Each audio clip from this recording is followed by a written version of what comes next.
Gostaria de cumprimentá-lo nesta manhã com a paz maravilhosa de Cristo Jesus.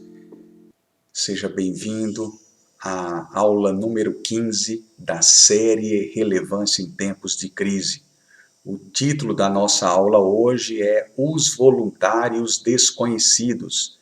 Gostaria de convidá-lo a abrir sua Bíblia no capítulo número 11 de Neemias, que é o texto base para a aula de hoje. Vamos falar sobre os voluntários desconhecidos. E qual é a ideia por trás desses voluntários? É entender que as pessoas sempre deixam uma contribuição. E muitas vezes elas estão trabalhando nos bastidores, mas estão contribuindo para o engrandecimento do reino de Deus. A primeira coisa que nós precisamos entender sobre os voluntários desconhecidos é que eles são luzes menores, eles não estão na frente das câmeras, eles não estão na frente dos holofotes, eles estão trabalhando na sua posição com uma contribuição singular. Muitas vezes esses heróis são esquecidos, mas pela sua contribuição, a vida de muitos líderes é abençoada, porque eles têm uma dedicação que fica registrada na história. Embora sejam desconhecidos, eles não podem ser esquecidos. Parece até que são os ninguém que pavimentam o caminho para os alguém, para aqueles grandes. Sem essas pessoas, nenhum líder pode cumprir o seu chamado. Então são pessoas interessantes. Gostaria de chamar a sua atenção logo no início dessa aula, lembrando que a sua contribuição ela é importante para Deus. Deus não vai esquecer da sua contribuição. A Bíblia diz no livro de Hebreus, capítulo 6, versículo 10, que Deus não é injusto para ficar esquecido da nossa contribuição e do amor que evidenciamos para com o seu nome. Então, esse versículo garante que Deus está preocupado e se interessa pela nossa contribuição. O que nós temos que entender também com dois perigos da liderança com relação aos desconhecidos. O primeiro é que todo líder tem medo de se tornar desconhecido e ignorado no cumprimento do objetivo. É mais fácil o líder colocar e mostrar o seu nome, projetar o sucesso e esconder o fracasso. Mas o líder não quer ser desconhecido nunca. E outra coisa interessante, a negligência em reconhecer os outros que merecem crédito. Não podemos esquecer da contribuição de muitos que deixam o seu tempo, as suas ideias, a sua voz, o seu talento, os seus dons. Essas pessoas são especiais diante de Deus. Por exemplo, se você lê em Êxodo capítulo 35, quando foram escolhidos voluntários com habilidade para embelezar o tabernáculo. Moisés não sabia fazer isso, mas existiam muitas pessoas com essa habilidade e eles foram convidados e com muita alegria eles deixaram a sua contribuição singular. Embora eles não sejam mencionados, eles não podem ser esquecidos, porque geralmente é mencionado o nome do líder. A Bíblia vai falar sobre Arão, a Bíblia vai falar principalmente sobre Moisés, mas aqueles voluntários são mencionados uma vez na história e ficaram com suas marcas registradas pela contribuição que deram. Jesus deu um grande ensinamento sobre isso. Quando ele fala em Mateus, no capítulo 20, versículo de 25 a 28, vocês sabem que os governadores das nações as dominam e as pessoas importantes exercem autoridade sobre elas. Não será assim entre vós. Pelo contrário, quem quiser tornar-se importante entre vós deverá ser servo.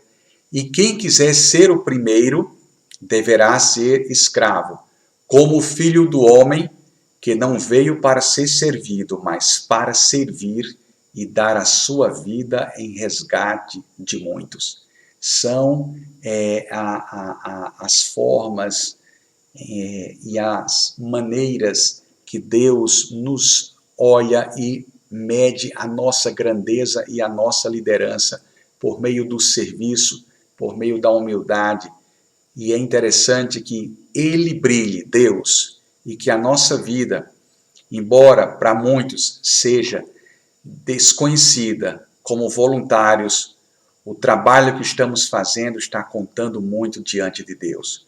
Eu me lembro que na época em que eu era aluno universitário, eu fui passar umas férias em Brasília, na época do Carnaval, e ali fui frequentar um retiro da Igreja Presbiteriana do Guaraú.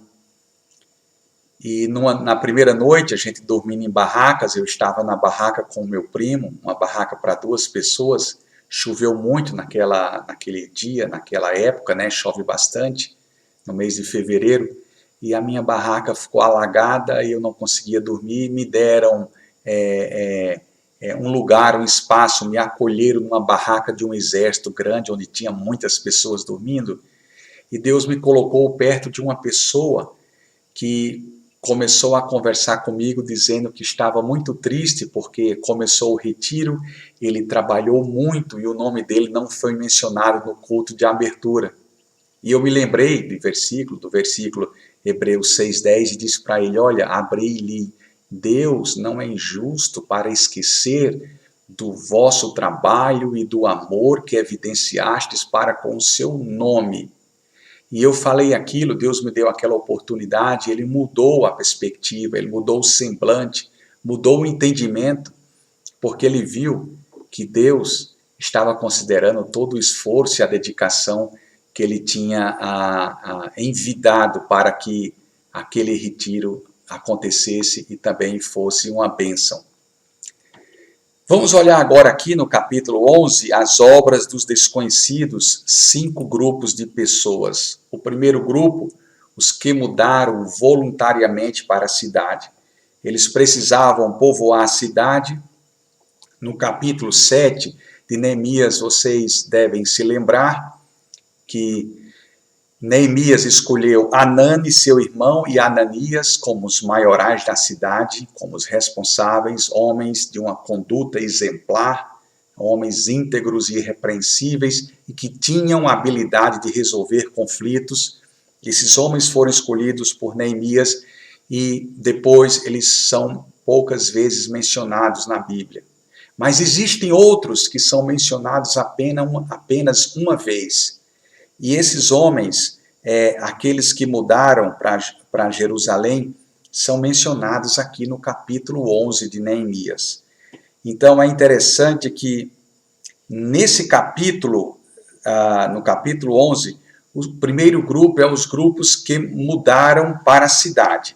Vamos dar uma olhada. Primeiro lugar, versículo 1, né, do capítulo 11, os líderes do povo habitavam em Jerusalém. A liderança já estava na cidade, já estava lá.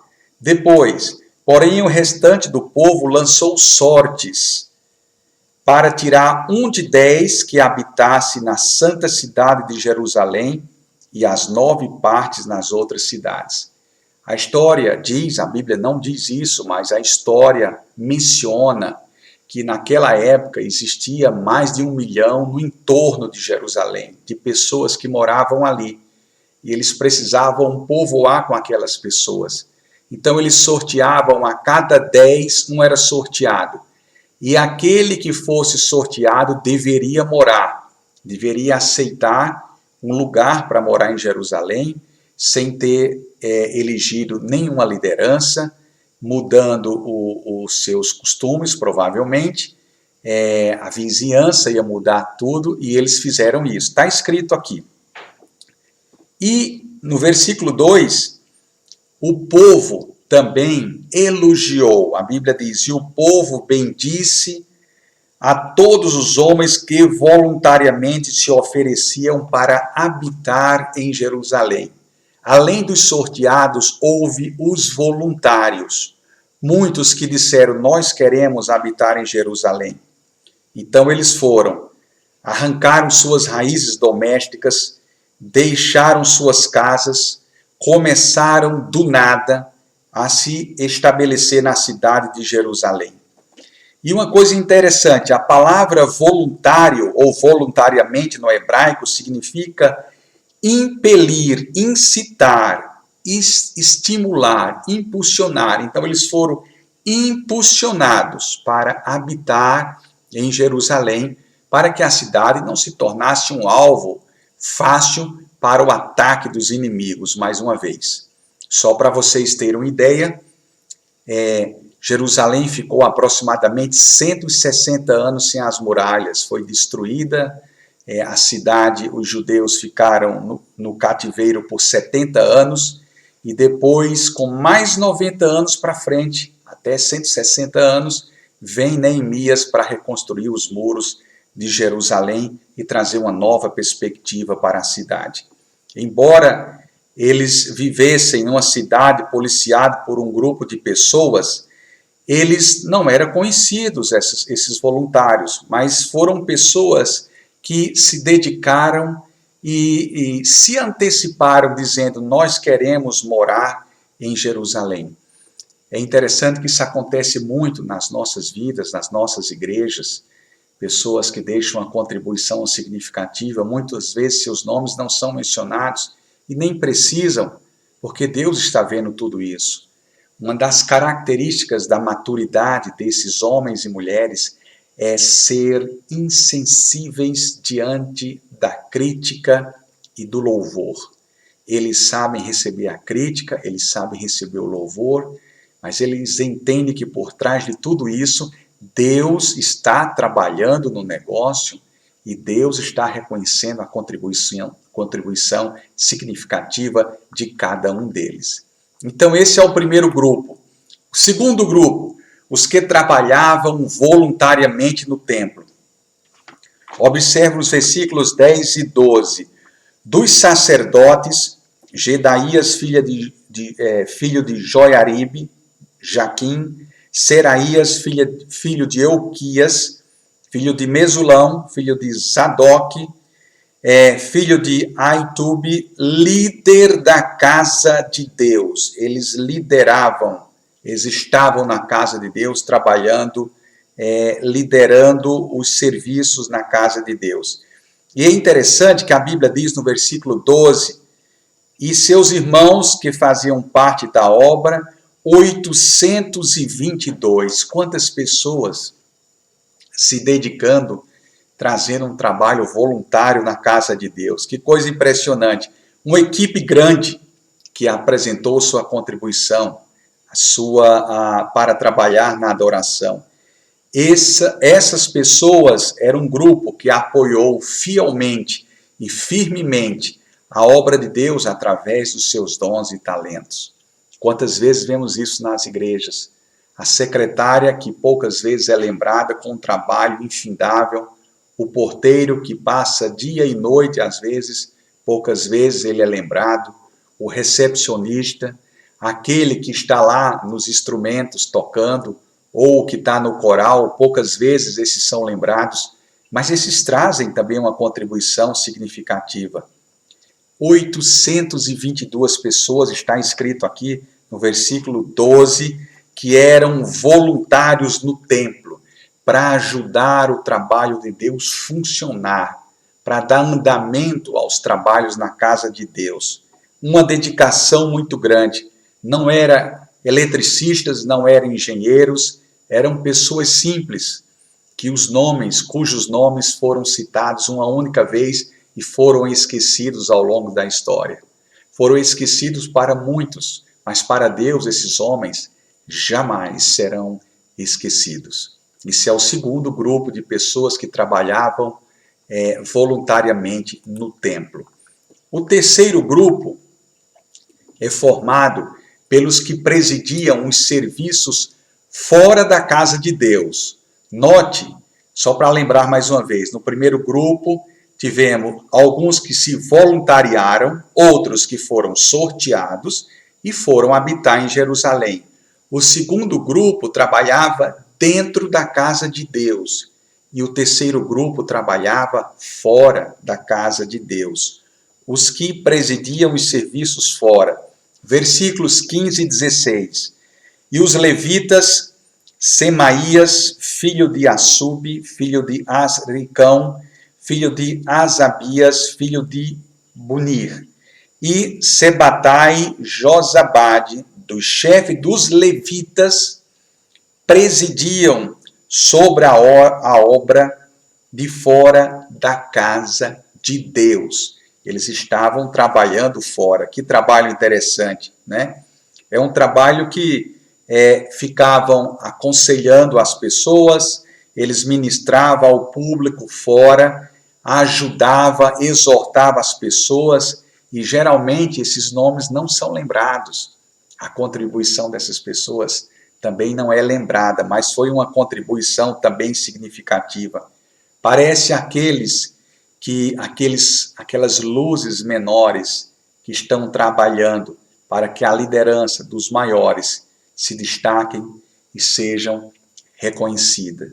Então, tinha um grupo muito grande, os que estavam trabalhando diligentemente, longe dos holofotes. O terceiro grupo que trabalhava fora da casa de Deus, apoiando, orientando, aconselhando, exortando, é o que a Bíblia diz nos versículos 15 e 16 do capítulo 11 de Neemias. Vem então o quarto grupo.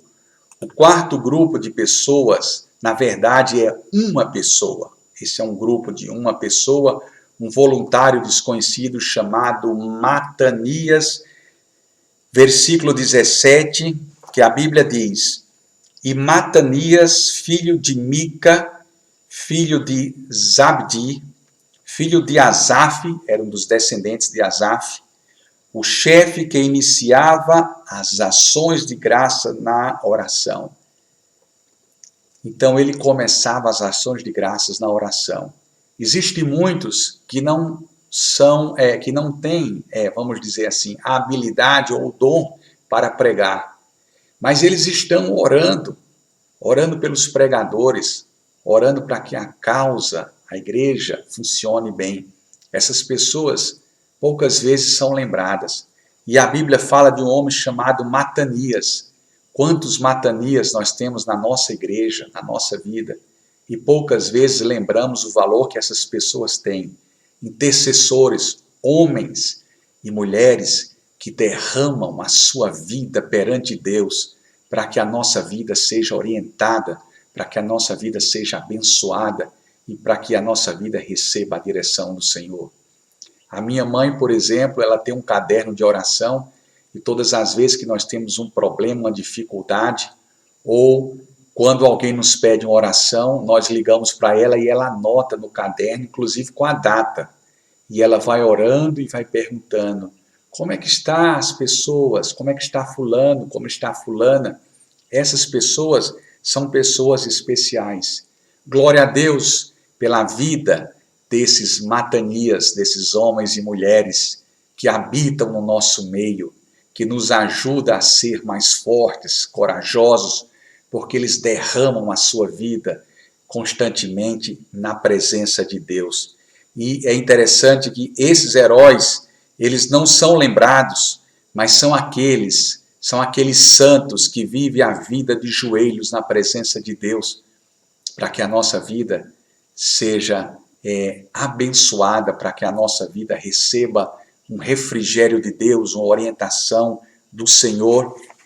E você deve ter provavelmente um Matanias na sua família, um homem ou uma mulher que sustenta, um sacerdote que sustenta o lar, que sustenta a família em oração. Esses homens são especiais, essas mulheres também o são, e devem ser lembrados por nós, devem ser valorizados, porque certamente diante de Deus eles têm um valor muito especial. Então aqui está a vida de Matanias, um homem que tinha um papel muito importante no templo, oração. Ele talvez não fosse um bom pregador, mas era um homem que sabia se ajoelhar diante de Deus e derramar a sua vida perante o Senhor em favor de muitas pessoas. O quinto grupo que nós encontramos aqui também é um grupo com um superintendente desconhecido chamado Uzi, no versículo de número 22. Veja o que a Bíblia nos diz sobre Uzi. E o superintendente dos levitas em Jerusalém foi Uzi, filho de Bani, filho de Asabias, filho de Matanias, filho de Mica, filhos de Asaf, os cantores ao serviço da casa de Deus. Era descendente de Asaf, era um levita. O que é que ele era diferente? Ele tinha uma liderança muito grande, mas não era notado. E ele não se preocupava com isso, porque ele sabia que Deus estava reconhecendo o trabalho dele. Um homem superintendente dos levitas era como se fosse um grande ministro de louvor nos dias de hoje. E aquele homem era um homem simples, mas era um homem cheio da graça de Deus. O que este homem fazia? Era dos filhos de Asaf. Ele liderava as pessoas que também cantavam voluntariamente na casa de Deus.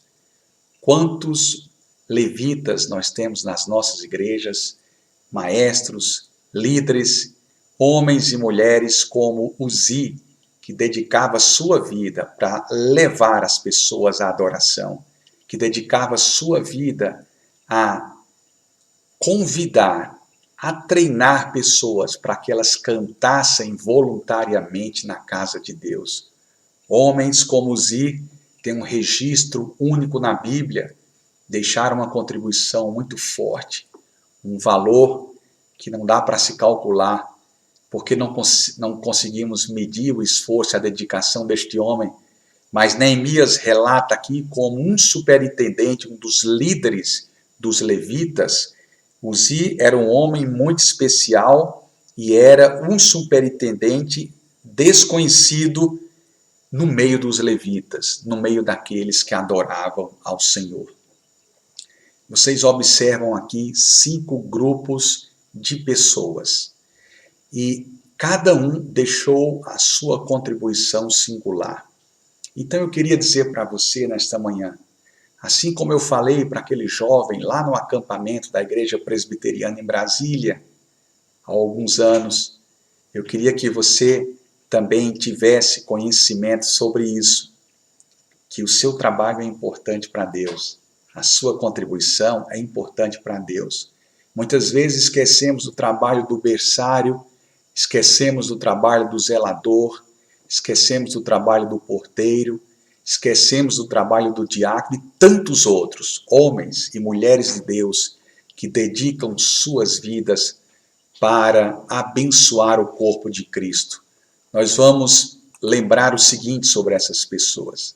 Verdades para serem lembradas sobre esses voluntários que muitas vezes são desconhecidos para nós, mas nunca serão desconhecidos para Deus. Primeira verdade sobre eles. Esses que dedicam seus dons e talentos são valiosos e muitas vezes não precisam ser famosos, porque eles são pessoas humildes, com muita hombridade. Eles reconhecem que a glória e a honra devem ser dados a Deus. Devem ser dadas a Deus, glória e honra. Então, Deus merece todas as coisas. E quando nós nos envolvemos no seu reino e deixamos a nossa contribuição, no final, Deus é honrado em nós e através de nós. A segunda lição que aprendemos, ou a segunda verdade a ser lembrada é: todo trabalho feito com amor será sempre lembrado por Deus. O seu trabalho será lembrado por Deus. Você não precisa comparar a sua contribuição com a contribuição de outras pessoas.